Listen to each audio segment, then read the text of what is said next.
قول سليمان عليه السلام: لا ينبغي لأحد من بعدي. قال عطاء: لا أسلبه في باقي عمري فيصير لغيري كما سلبته فيما مضى من عمري. وقيل: لا تسلط علي فيه شيطانا مثل الذي سلطت علي.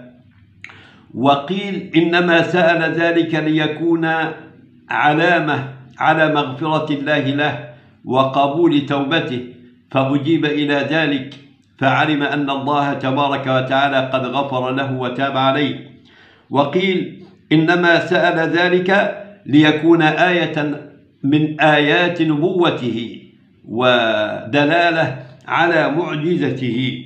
وقيل: إنما سأل ذلك لا ينبغي لأحد من بعدي تسخير الرياح والطير، يدل عليه